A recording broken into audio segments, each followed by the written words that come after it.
Welcome back to our modded Kerbal Space Program career mode playthrough.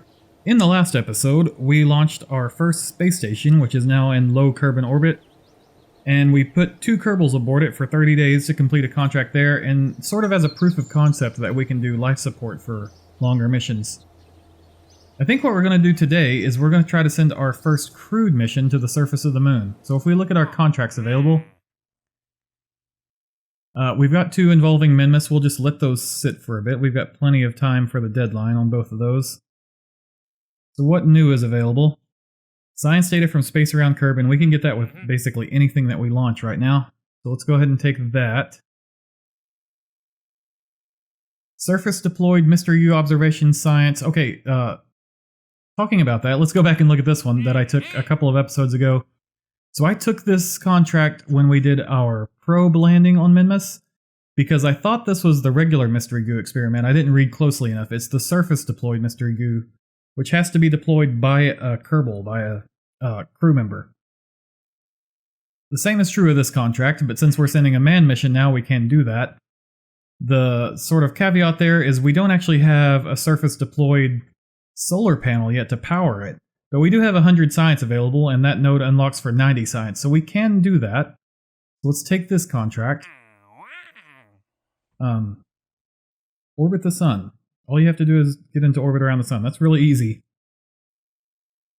Okay, we're not going to do that right now, but I'm going to take that before it expires, because that's easy money. Explore the moon, crewed.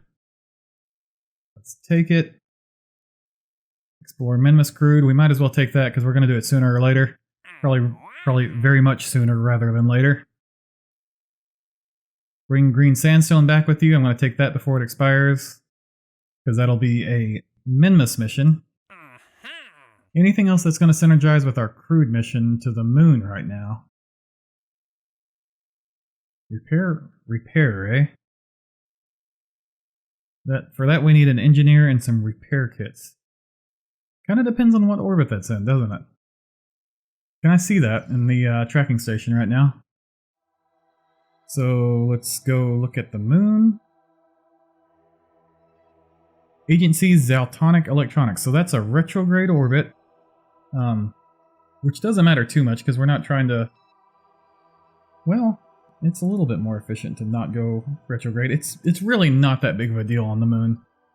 It would be a bigger deal if we were trying to rendezvous with something in a prograde orbit, or if we were just on a higher gravity world to begin with. But for the moon, it's not going to matter much to go retrograde. So if we popped into a retrograde orbit here to grab this contract, we would have to do a bit of an inclination change, but that's probably not a big deal. Let's confirm Zaltonic Electronics is that contract. Zaltonic Electronics, yeah. So let's do this. I don't even know if I've ever done one of these repair contracts before. This is new to me. I think that's probably all we want to do on this mission, or all that we can grab from here that synergizes with this mission. So let's get to work on building a crewed Mün Lander. And we'll use our 100 science to unlock this node, because this has the surface deployed solar panel. It also has a few better solar panels in general, which will be an improvement over the ones that we've been using, the tiny ones that don't track anything. Some lights. Lights are cool. They have no functional effect for us, but they're cool. A little bit better antenna. Is that faster data rate? No, it's not. It's just longer range, but it is a bit better than what we have. Okay, let's unlock that node and let's go to the VAB and build. Okay then, I've been playing around with building and I've taken a heavy inspiration off of the real-life NASA Apollo missions for our first manned moon mission here. So you can see this is visually a similar copy to the Apollo service module. I mean, it's not exact, but the parts of the game aren't exact. It's very heavily inspired though, clearly. So what we have here is the 2-person Mark II command pod and our standard docking / parachute nose cone up front. And then here we've just got fuel and some RCS thrusters. There's some RCS fuel tanks underneath. There's an antenna and a solar panel. We've also got a ring of solar panels around the outside. Carrier engine on the bottom. In fact, I might offset that in slightly just for aesthetics. And here is a hydrogen-oxygen fuel cell, and here is a tank of oxygen and hydrogen. The hydrogen has been emptied slightly because that's the proper ratio of hydrogen to oxygen for that tank. These are just here as the emergency power supply right here and the fuel to power it. Up here we have the food and water and oxygen supply for the crew, and that buys us 50 days of oxygen. Well, that's counting the stuff down there. But 18 days of food and 15 days of water.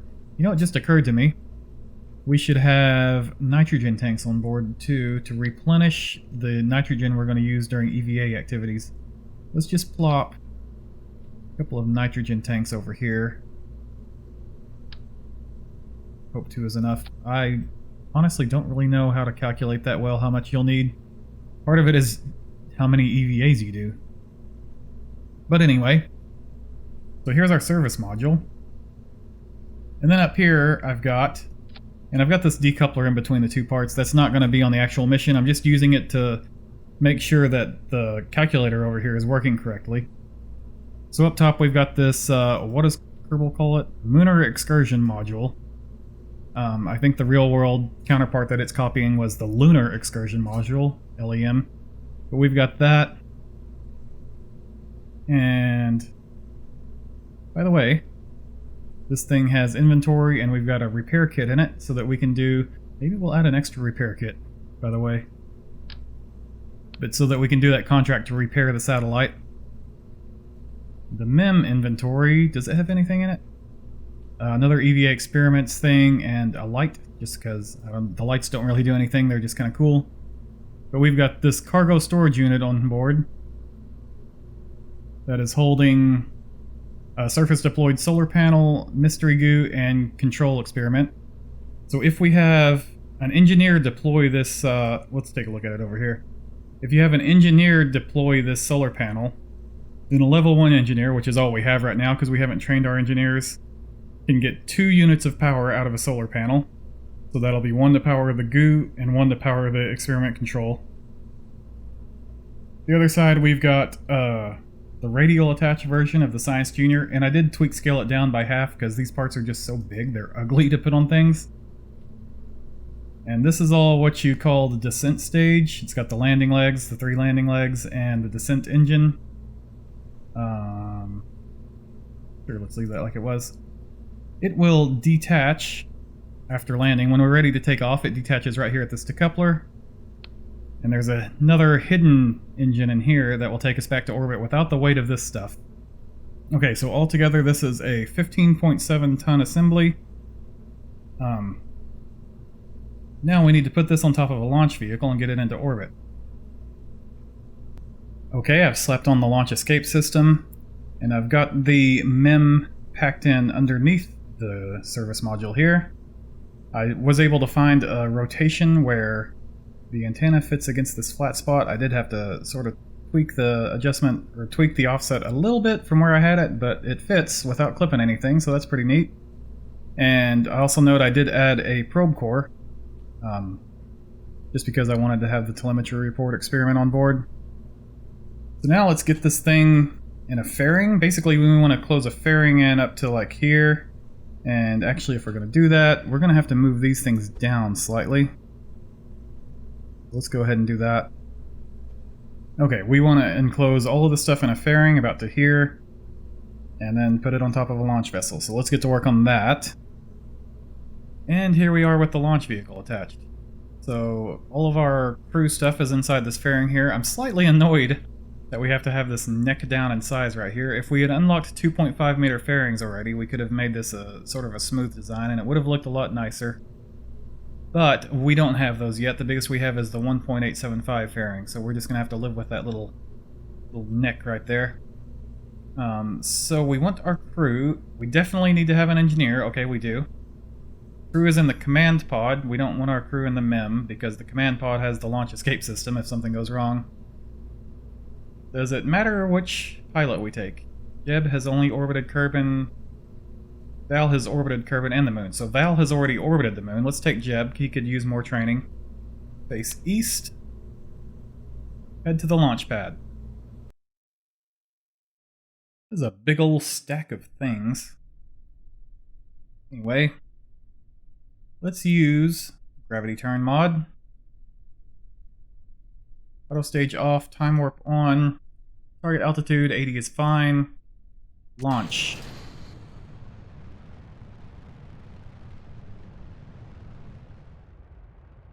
Stage.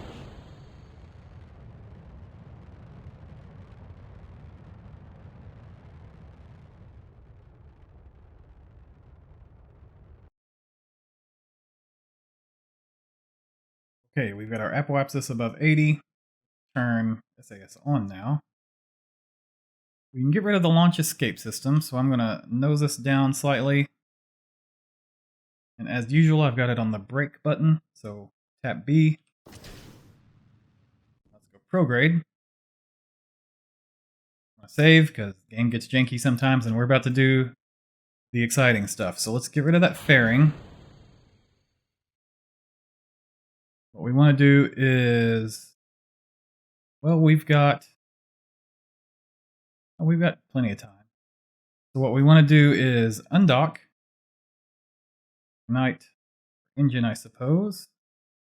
So what we're going to do is redock with this. Set as target. Control from here. Spin her around.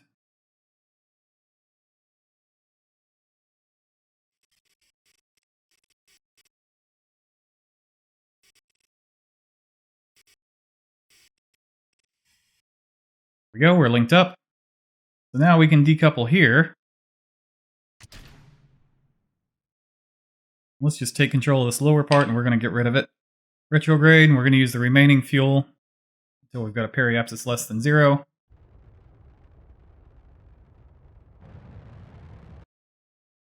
Done. So, here we are. Point back prograde. The one thing we haven't done yet is we're not quite in a stable orbit because periapsis is below 70. So let's just go ahead and time warp up to apoapsis.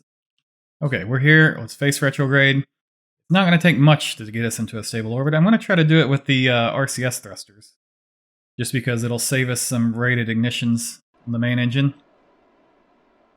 Okay. I'm going to time warp us back into the sunlight so we can see what we're doing. Turn on the lights.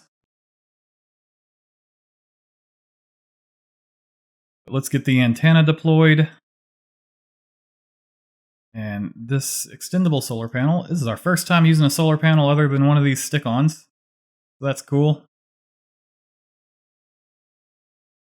Now we need to plan our rendezvous with Mün.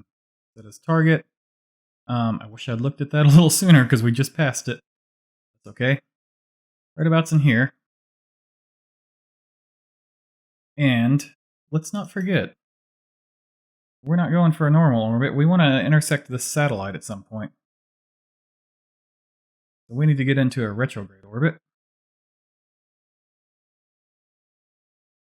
And you know what would be nice? I think we've talked about this in another episode. I don't remember which one exactly.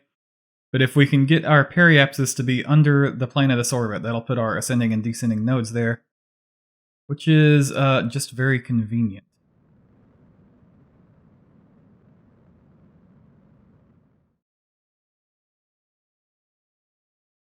What I would like to do with this mid-course correction burn is to put PE directly under the plane of that target orbit. How do? Is that just going to be a straight anti-normal burn? Very much so, yes. Only 15 meters per second. Okay, let's point the nose at the maneuver vector. Just like before, I'm going to do this with the RCS instead of the main engine, just to save rated burns on the main engine.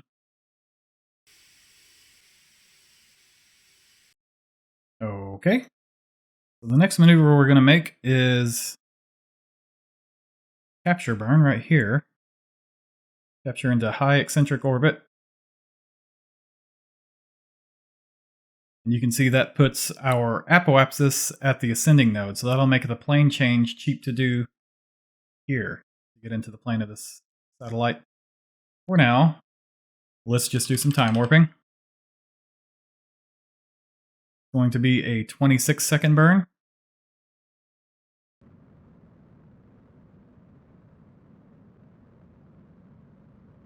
And we're going to want to get in the correct orbital plane so we can later intercept the satellite to repair it. That's going to be, I'm going to say normal, but it's anti-normal because we're orbiting in the retrograde direction. 35.9 meters per second. Pretty cheap, can't complain. Let's warp to that. And we're going to watch relative inclination here and just take it to 0 if we can.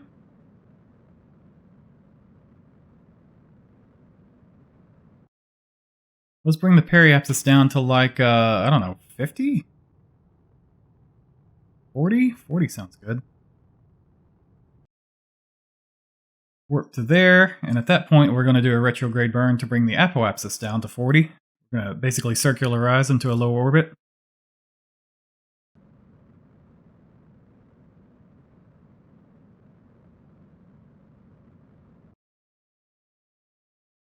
Okay, we're in a kind of circular orbit, 40 kilometers. I'm not too picky about those numbers. It's close enough for me. This is cool. Take a little view of the craft here. Floating over the moon.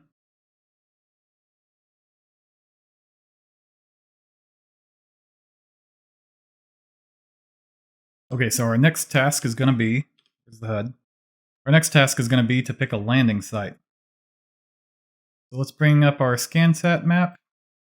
Look, it's complete. It's been long enough now that our map is complete. Midlands, East Farside Crater, Twin Craters, and Lowlands. Anywhere that isn't one of those is where we want to land. If we could put her down just like right on the border of two zones, that would be great. Northwest Crater. Where's the sun, by the way? I would like to land in the sun. Okay, let's take... whatever, let's go to Highlands. We need to get our Kerbals into the MIM. You know what I just realized? There's no probe in this thing. This will be uncontrollable once I evacuate my Kerbals.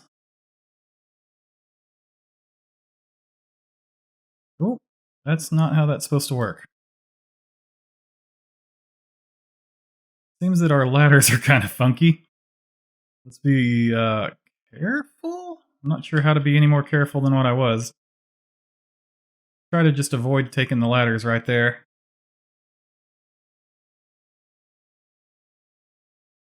Let's just rotate the thing. Maybe it'll be a little easier to approach like that. The door on the front instead of underneath. I think what's happening is we're grabbing this ladder and getting pushed up inside.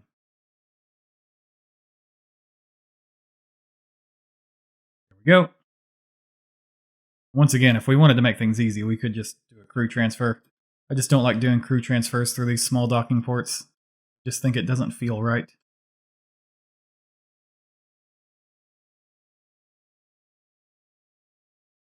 Okay, our crew is in the landing module now.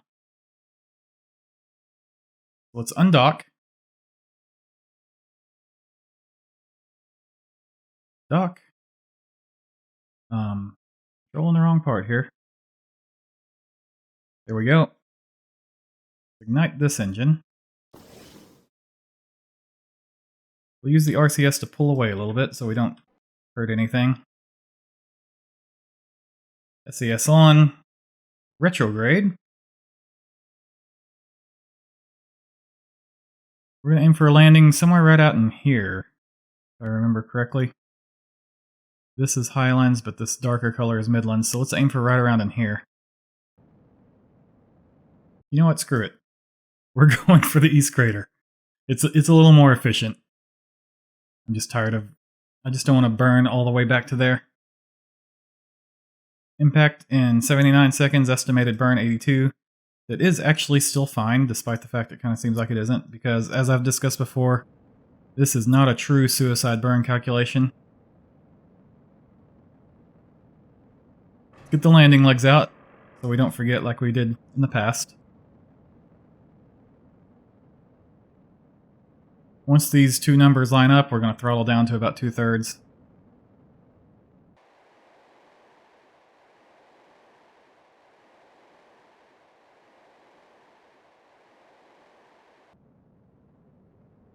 One of these days, I'm gonna get myself into trouble. The HUD turned off while I'm doing these things. I never used to fly without the HUD until I started making videos for YouTube. Not say that I have a good instinct for it yet. We can throttle down more, because our estimated burn is less than the impact.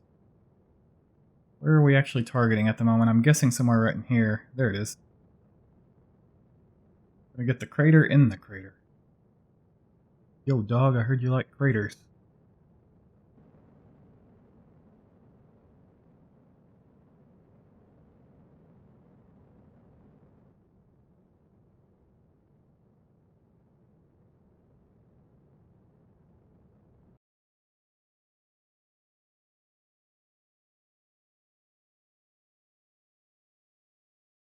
There we have it. We are on the moon. We have not yet, in this whole flight, turned on our science stuff. We should do that. Crew report on. Radiation on. Telemetry on. Material study on, because this is where we saved it for. Temp scan on. Go ahead and kick the solar panel out.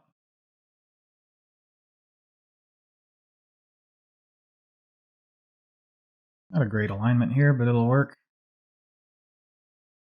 Like 70%. World's first.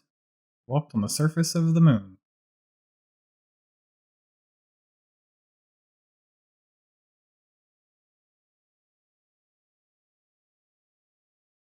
Hey Bill, how does it feel to be the first Kerbal on the moon?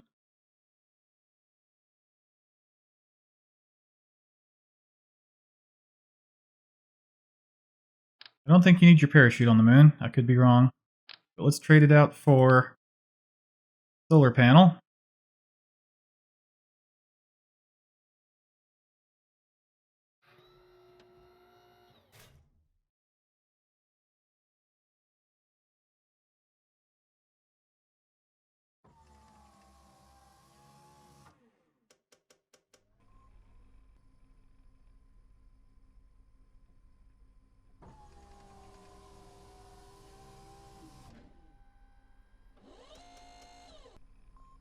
Well, if we put it here, it'll power the solar panel.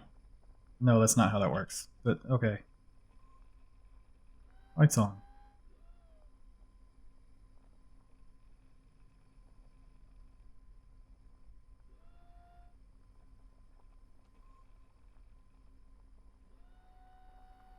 You hit that golf ball, Bill. You hit that golf ball.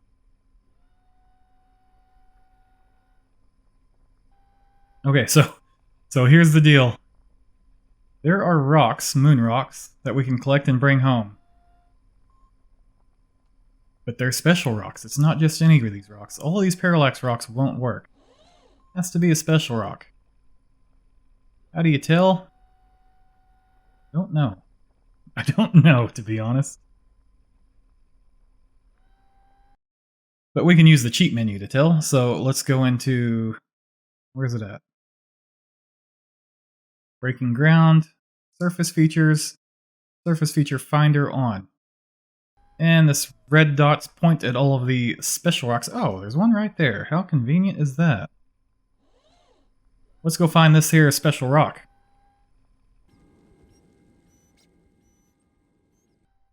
Now, assuming we have the correct rock, there we go. Pick up moonstone.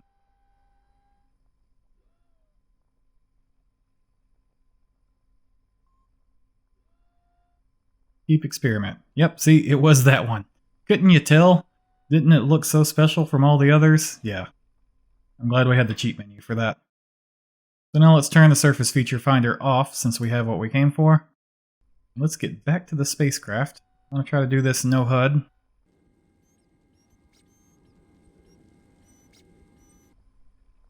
So I think our next goal now is to get to that satellite to repair it. The intermediate goal for that will be to get back to our service module. So we're going to wait for it to be roughly up in this area, just before it passes over us. Nope. Too much time warp. Hate when that happens. Now we're even farther out of plane. So SAS on, we want to ascend... we're going to a retrograde orbit, so we want to ascend to the west instead of to the east. But we're going to ascend slightly north of west. Let's go ahead and pop this open and we can watch relative inclination as we're doing it. So west would be 270. We're going to go for here.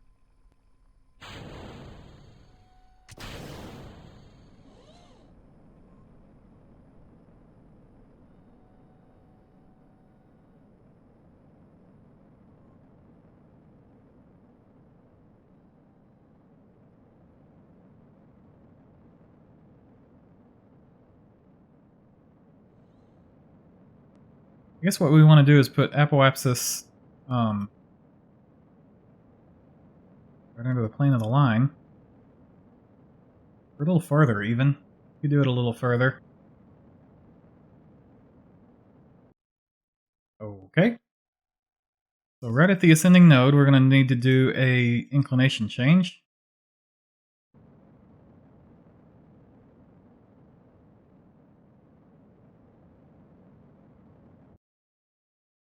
Now what we want to do is point prograde. This is very low. We should be higher. Let's do this. Okay, what does that account for over here? We are way ahead of them, which means we need to slow down. So to slow down, we're going to want to do a prograde burn. 24...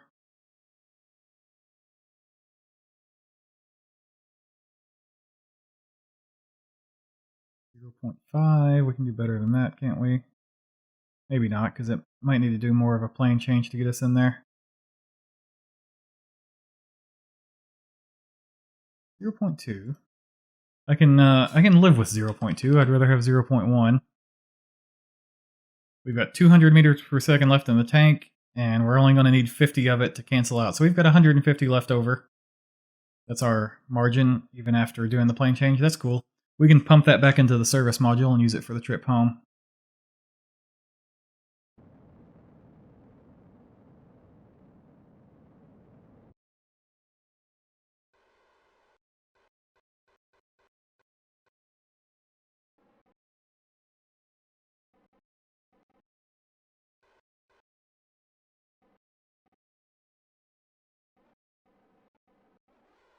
There we go.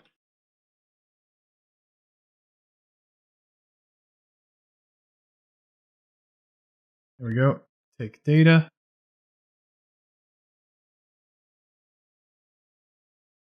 Now let's enter the service module.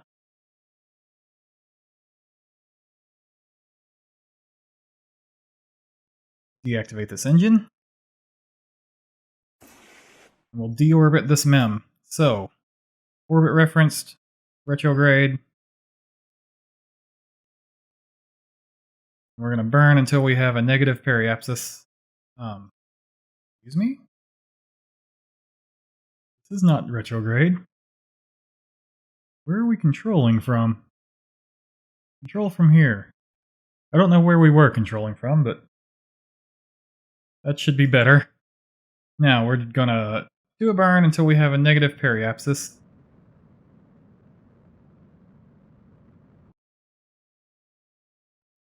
Undock. Space prograde. This is now trash that will crash into the moon. And let's get our service module back into a stable orbit.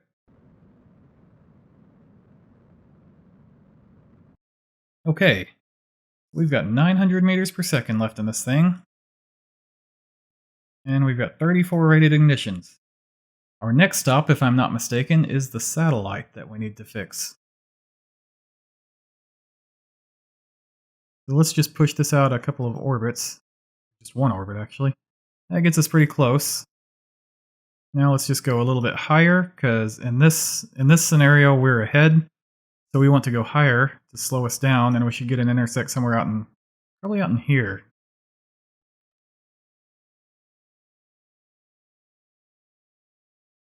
Well, we can get 0.9. Can't seem to get any better than that, but that's... We'll work with that. We'll do a mid-course correction to get it actually close. Okay, let's have Bill do EVA science. You can see he's got a wing nut. He flips it, and it spins. And if you watch it, it'll swap axes. I forget what this phenomenon is called. I remember studying it in my classical mechanics class. It's basically there's a stable axis and a very unstable axis, and then a mid-axis, the third axis, and it flips back and forth along the third axis. What is neat, however, though, is if I turn my RCS thrusters off and do that again,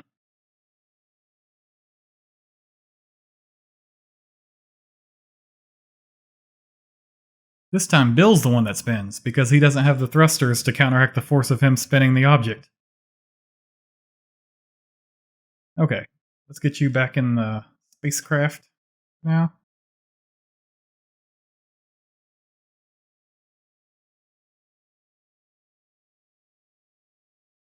Oh, we missed our rendezvous. Jeb, you're smiling too long. Get to work, you're the pilot. Stop screwing around. Target, retrograde. Thrusters on.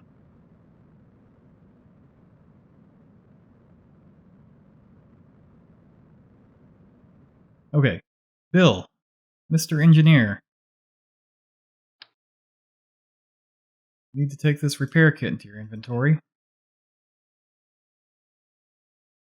Ooh, you know what?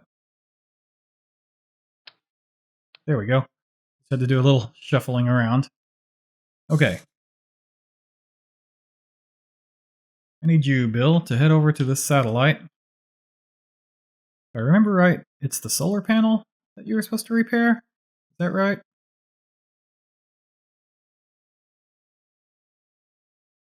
Take a look. Repair OX4L 1x6 panels. Oh! Is there another one? This one right here. Okay, yes, that one does need to be repaired.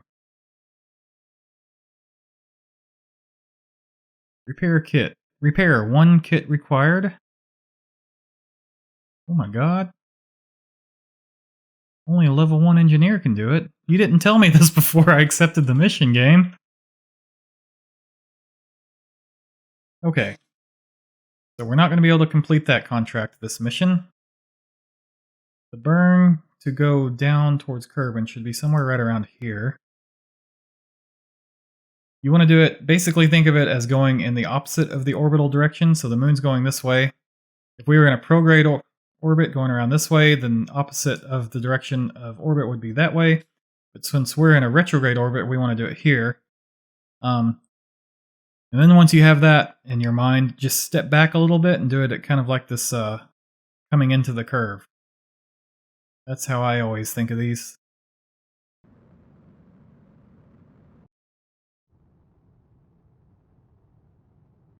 There we go, 45.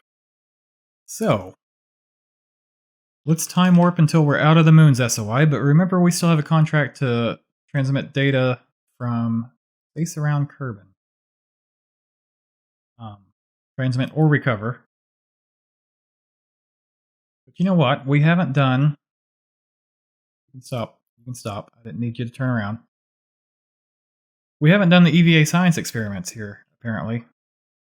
Let's do that, and that will also count as our transmitted science data.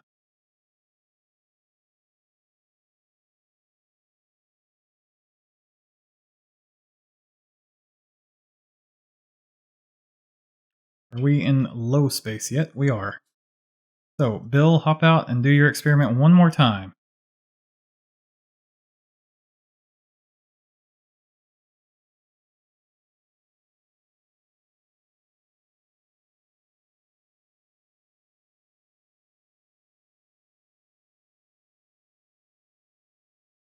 Okay, no more contracts we need to worry about. We just need to land safely. Let's go ahead and get some time warping done. Oh, a little too late. Go ahead and ditch the lower sections.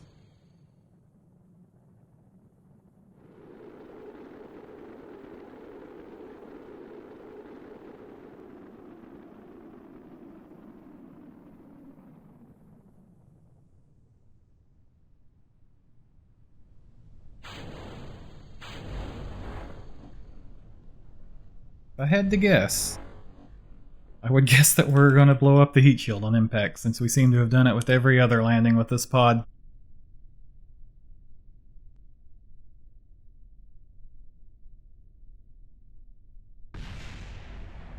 Yep. Contract complete. Explore the moon crew. Let's recover vessel. Alright, Bill, our engineer, is now level 1, so now he can fix that satellite. Unfortunately, Unfortunately, we couldn't do it on that mission, but I guess we'll have to take him back on a future mission. We're up to 400 science now, and 2.7 million spaceos. So, we have a bunch of Minmus contracts active. I think in the next episode we're going to take a crack at some of those Minmus contracts. So, basically we're going to be doing a crewed landing on Minmus. Similar to how we just did a crewed landing on Moon. However, it's going to be a bit more complicated in what we do, because we also have this contract to put an orbital station around Minmus. And let me show you something that I noticed earlier. Kerbin Station. So, we do actually probably want to have a semi-permanent space station in orbit of Kerbin, but I don't think this is it. This was really intended to be more of a, just a little small pioneer station. The permanent one we want is going to be more modular, so the ports are going to be connected with docking ports so they can be changed out as desired. So this station itself really has no more purpose here at Kerbin for me, but I noticed earlier that the contract for a Minmus station actually checks this off as completing that contract as well. So I think what we may want to do is build a tug to come up here to grab this thing and push it out to Minmus, and that will complete our Minmus station contract. We're probably going to be looking into that in the next episode, unless I come up with some other crazy idea to do first. So join me to check that out. For now, thanks for watching, and I'll see you next time.